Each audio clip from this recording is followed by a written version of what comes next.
Hello बच्चों, आज हम स्टार्ट करते हैं रुचिरा का तृतीय पाठ डिजी भारतम, जिसका कि अनुवाद और शब्दार्थ हम पहले दे चुके हैं। अब हम आते हैं इसके अभ्यास पर। यहाँ से इसका अभ्यास शुरू होता है। अब हम देखते हैं इसका अभ्यास। जैसा कि यहाँ से हमें दिखता है, मैं आपको बताऊंगी हिंदी में। अधोलिखितानां प्रश्नानां उत्तराणि एक पदेन लिखत, यानी नीचे जो प्रश्न लिखे हैं उनके उत्तर एक पद में लिखने हैं। प्रश्न है, कुत्र डिजिटल इंडिया इत्यस्य चर्चा भवति। कुत्र डिजिटल इंडिया इत्यस्य चर्चा भवति। डिजिटल इंडिया की चर्चा कहाँ कहाँ होती है? तो इसका उत्तर है हमारा संपूर्ण विश्व, पूरे विश्व भर में इसकी चर्चा होती है। अगला प्रश्न है, केन सह मानवस्य आवश्यकता परिवर्तते। किसके साथ मनुष्य की आवश्यकताओं में परिवर्तन होता है? तो इसका केन सह का उत्तर आएगा काल परिवर्तनेन, मतलब समय के परिवर्तन के साथ हमारी आवश्यकता बदलती है। अगला है, आपने वस्तूनां क्रिय समय केषां अनिवार्यता न भविष्यति। आपने अर्थात बाजार में वस्तु को खरीदते समय किसकी अनिवार्यता जरूरी नहीं होगी आने वाले समय में? तो इसका उत्तर है रुपये का नाम, रुपयों की आवश्यकता क्यों नहीं होगी? क्योंकि आने वाला जो समय होगा वो डिजिटल के ऊपर आधारित होगा, इसलिए वहाँ पर सब कुछ लेन देन कैशलेस होगा, इसलिए वहाँ पैसों की आवश्यकता नहीं होगी। अगला प्रश्न है, कस्मिन् उद्योगे वृक्षाः उपयुज्यन्ते। किसके उद्योग में पेड़ों का प्रयोग होता है? तो इसका उत्तर है करगदो उद्योगे, कागज़ के उद्योग में, अर्थात कागज़ बनाने में। अद्य सर्वाणि कार्याणि केन साधितानि भवन्ति। आजकल सभी कार्य किसके द्वारा सिद्ध होते हैं? उत्तर है संगणक यंत्रेण, यानी कंप्यूटर के द्वारा। अधोलिखितेन प्रश्नानां पूर्ण वाक्येन उत्तरत। अभी हमने एक वाक्य में उत्तर दिए थे, अब इसका पूर्ण वाक्यों में उत्तर देना है। पूर्ण वाक्यों में उत्तर देते समय जो प्रश्न का उत्तर है उसके साथ पूरे वाक्य को लिखना होता है, तो उससे पूरे वाक्य में उत्तर दिया जाता है। जैसे प्राचीन काले विद्या कथम गृह्यते समय, यानी प्राचीन काल में विद्या किससे ग्रहण की जाती थी, किस माध्यम से ग्रहण की जाती थी? तो उसका उत्तर है प्राचीन काले विद्या मुखेन, मुख के द्वारा, मुखेन गृह्यते स्म। कथम के स्थान पर हम मुखेन का प्रयोग कर देंगे और जिससे कि उसका पूरा वाक्य बन जाएगा। वृक्षाणां कर्तनं कथम न्यूनतां यास्यति। वृक्षाणां कर्तनं, पेड़ों का काटना किस प्रकार से कम हो सकता है? वृक्षों का जो काटना है वो किस प्रकार से कम होगा? उत्तर है संगणकस्य माध्यमेन, यानी कंप्यूटर के प्रयोग से। आगे है, चिकित्सालये कस्य आवश्यकता अद्य न अनुभूयते। चिकित्सालय का अर्थ होता है हॉस्पिटल में।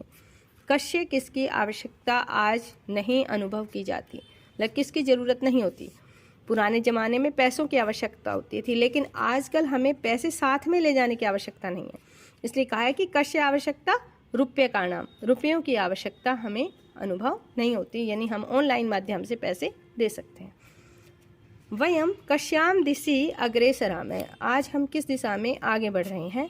तो उसका उत्तर है डिजी भारतम, यानी डिजी भारतम, डिजिटल इंडिया की तरफ हम आगे बढ़ रहे हैं। वस्त्रपुटके केषाम् आवश्यकता न भविष्यति। वस्त्रपुटके का अर्थ होता है जेब में। जेब में किसकी आवश्यकता नहीं होती? तो उत्तर है रुपये का नाम, रुपयों की। आजकल पॉकेट में रुपयों की आवश्यकता नहीं होती। आगे है, रेखांकित पदानि आदित्य प्रश्न निर्माणम कुरुत, यानी जो रेखांकित शब्द हैं, ये जो अंडरलाइन शब्द हैं, इनसे हमें प्रश्न निर्माण करना है। तो हम प्रश्न बनाते हैं। पहला है, भोजपत्रोपरि लेखनम आरब्धम। भोजपत्र के ऊपर लिखना आरंभ हुआ। तो लेखनम शब्द से हमें प्रश्न बनाना है, तो प्रश्न बनेगा किम, कि भोजपत्र के ऊपर क्या आरंभ हुआ? तो उत्तर है लेखन। अगला है, लेखनार्थ करगदस्य आवश्यकता अनुभूति न भविष्यति। लिखने के लिए कागज़ की आवश्यकता अनुभव नहीं होगी। तो करगदस्य का प्रश्न बनेगा कस्य, यानी किसकी आवश्यकता नहीं होगी। विश्राम गृहेषु कक्षम सुनिश्चितम भवेत्। विश्राम गृहों में कक्ष सुनिश्चित है, होना चाहिए। तो इसका उत्तर है विश्राम गृहेषु से प्रश्न बनेगा कुत्र, कहाँ पर कक्ष सुनिश्चित होना चाहिए। सर्वाणि पत्राणि चल दूरभाष यंत्रे सुरक्षितानि भवन्ति। कहता है कि सभी पत्र चल दूरभाष यंत्रे यानी फ़ोन के माध्यम से सुरक्षित होते हैं। तो इसका उत्तर है कस्मिन्। वयम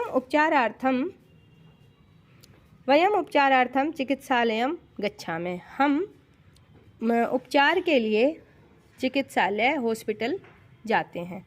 तो उपचारार्थम से प्रश्न बनेगा किमर्थम, अर्थात हम किसके लिए चिकित्सालय जाते हैं। नेक्स्ट है, अब करते हैं प्रश्न 4। उदाहरणम अनुसृत्य विशेषण विशेष्य मेलनम कुरुत, यानी विशेषण और विशेष्य का मिलान करना है। जैसे संपूर्णे भारते, इसी तरह से मौखिकम ज्ञानम। आगे चलते हैं, मनोगता भावाः, महान उपकार, टंकिता सामग्री। ये सब हमारे पाठ में आए हुए हैं। मुद्रा विहीन विनिमय। अगला है क्वेश्चन 5। अधोलिखित पदयोः संधिं कृत्वा लिखत, यानी इनकी संधि करके हमें लिखना है। पदस्य जमा अस्य, पदस्या अस्य। तालपत्र जमा उपरि, तालपत्रोपरि। च जमा अतिष्ठत, च अतिष्ठत। करगद जमा उद्योग है, करगदो उद्योग है। क्रिय जमा अर्थम, क्रियार्थम। इति जमा अनयो, इत्यनयो। उपचार जमा अर्थम, उपचारार्थम। अब प्रश्न नंबर 6। उदाहरण के अनुसार नीचे लिखे पदों से हमें वाक्य का निर्माण करना है। तो हम इनको देखते हैं, इनसे हम नया वाक्य बनाएंगे। जैसे ये उदाहरण भी दिया हुआ है यहाँ पर, जिज्ञासा माने जानने की इच्छा। मम मनसि वैज्ञानिका नाम विषय जिज्ञासा अस्ति। इसी तरह से है आवश्यकता शब्द को प्रयोग करना है। अद्यत्वे लेखनार्थम करगदस्य आवश्यकता नास्ति, यानी आजकल लिखने के लिए हमें कागज की आवश्यकता नहीं होती।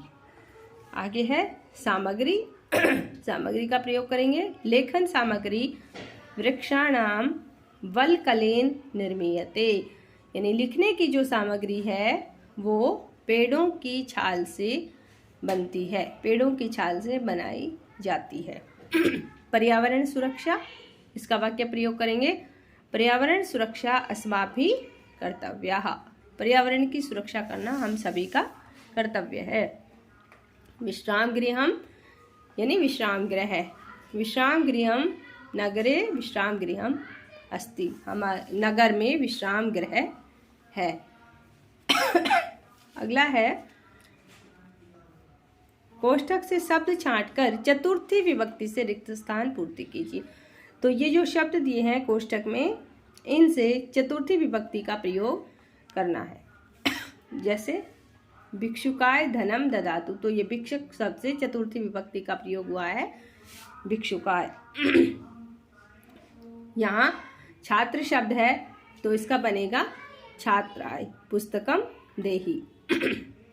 आगे अहम वस्त्राणि ददामि, मैं वस्त्र देता हूँ। किसको? निर्धन। निर्धन शब्द से बनेगा निर्धनाय, मैं निर्धन को वस्त्र देता हूँ। पठनम रोचते, पढ़ना अच्छा लगता है।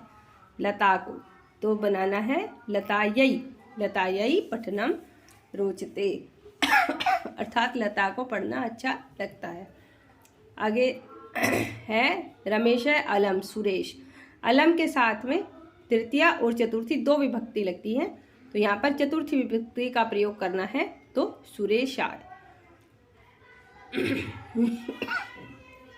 और अगला है नमः है। नमः के साथ हमेशा चतुर्थी विभक्ति का प्रयोग होता है, तो अध्यापक शब्द से चतुर्थी अध्यापकाय नमः।